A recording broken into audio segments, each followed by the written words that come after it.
everybody, welcome back to my channel, or welcome if you're new. My name is Sam, and in today's video, since we are halfway through the year, I wanted to do the mid-year book freakout tag.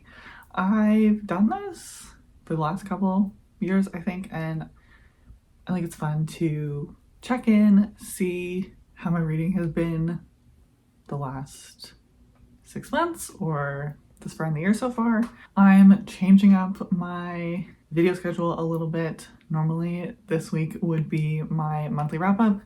Don't worry, that's coming next week. When this video is going up, I have just been away, so haven't had a chance to be able to film my wrap up yet, but it is coming. So before starting out with the questions, which I will make sure are all linked down below if you want to answer any or do your own video, I figured I would do a few stats. I feel like I always see other people doing their reading stats and I always want to, but I always forget. So let's do it this time.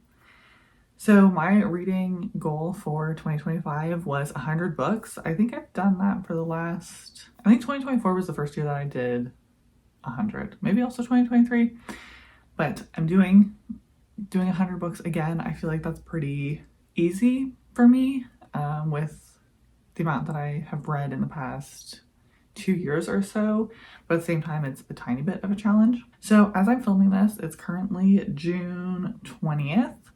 I have read 60 of 100 books, so pretty happy with that. And as I was looking for my answers to the questions or the books that I wanted to talk about, I was looking through all the books that I've read so far this year and really nothing stood out to me. I've had a couple 5 stars, but nothing that really resonated with me or has stuck with me like Throne of Glass. So I've really just been chasing that high, honestly. And I miss being absolutely obsessed with the series or like Magnolia Parks. I just want to feel something like that again. So yeah, answering these questions was a bit difficult.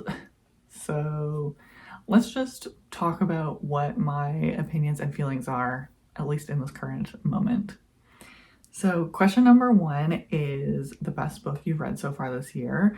And I feel like I had 2 for this. The first one being Wild Love, which I actually just read in May and just absolutely loved this book. It was easy 5 stars. Just the humor of this book worked so well for me, and I have never laughed so much while reading a book. So I feel like I had to put this as an answer for the question. And I also did Before I Let Go by Kennedy Ryan. This was like a second chance. Our 2 main characters had gotten divorced and were working on like co-parenting, and it was just such a beautiful raw story, and I just like hadn't read anything like it before and just really enjoyed my time reading that one. Question number 2, the best sequel that you read so far this year, and I feel like I have to say Wild and Wrangled by Lila Sage.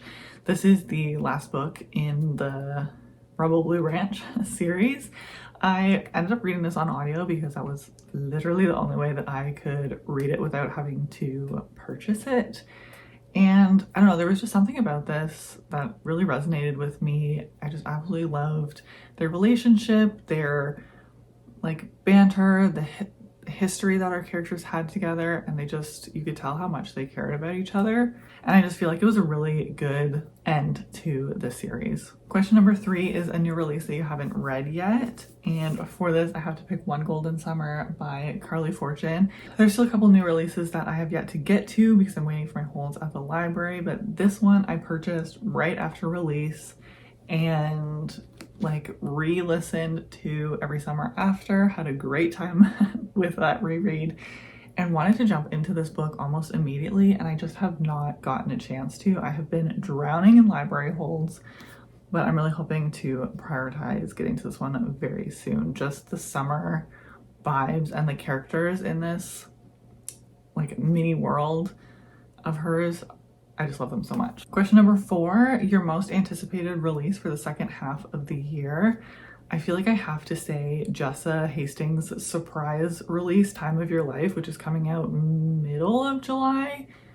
Anything by Jessa Hastings, I'm just so excited for. Other than that, I don't know too many books that are releasing in the second half of the year. I know that Carissa Broadbent is coming out with another book in the Crown of Nyaxia series, but I have yet to continue past the Ashes and the Star-Cursed King. So I'm not super excited for that release yet because I haven't been in that world for a while. What else is coming out?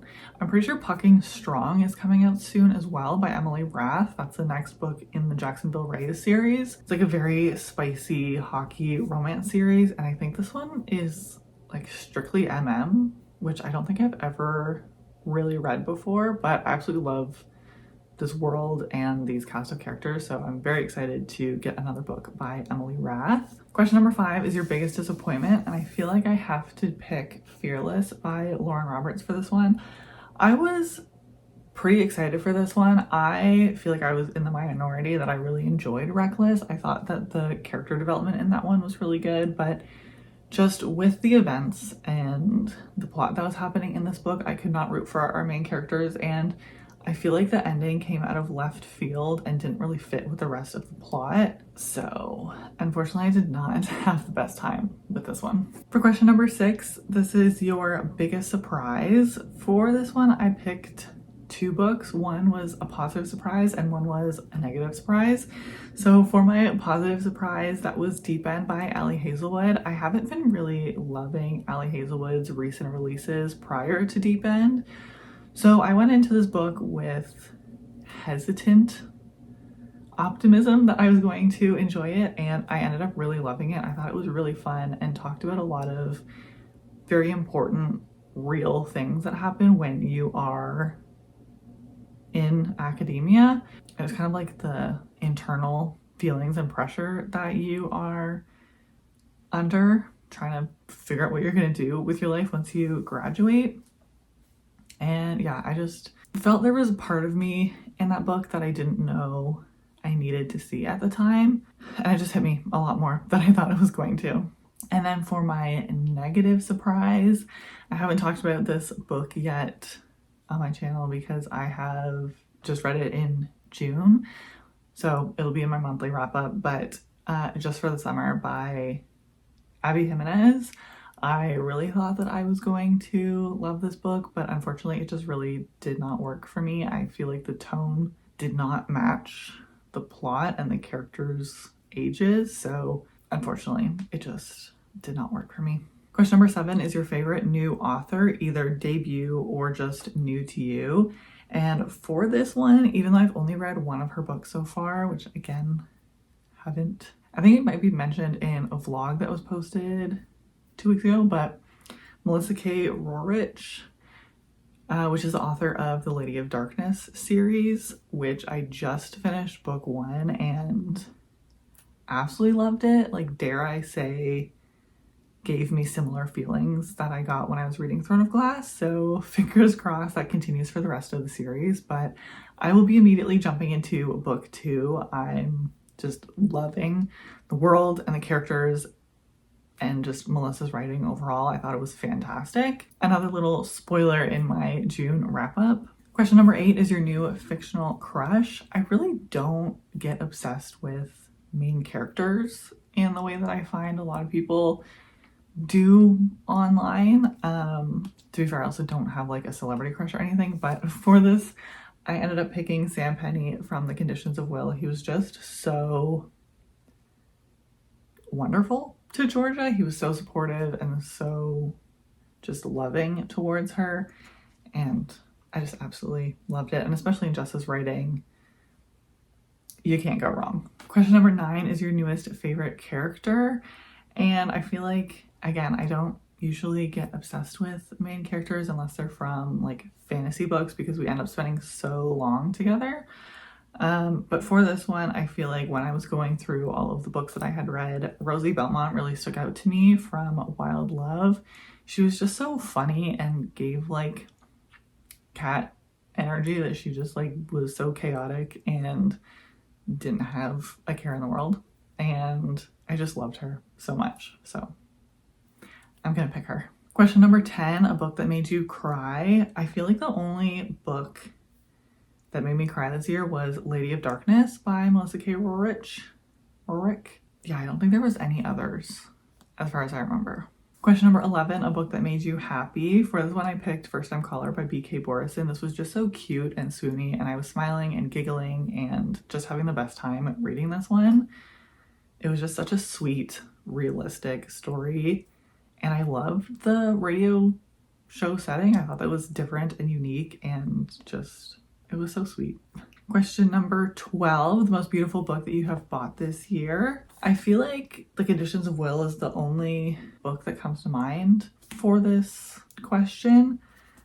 Just as best friend, Emmy illustrates all of her book covers, and this one is just no exception. I think it's so stunning. Don't love a deckled edge, I'm not gonna lie. It really bothers me, but I think this one has to be the most beautiful because it's literally a work of art. And the last question for this tag, question 13, what books do you need to read before the end of the year? I feel like there's so many, but 3 that come to mind are all on my physical TBR. So the first one is Daydream by Hannah Grace.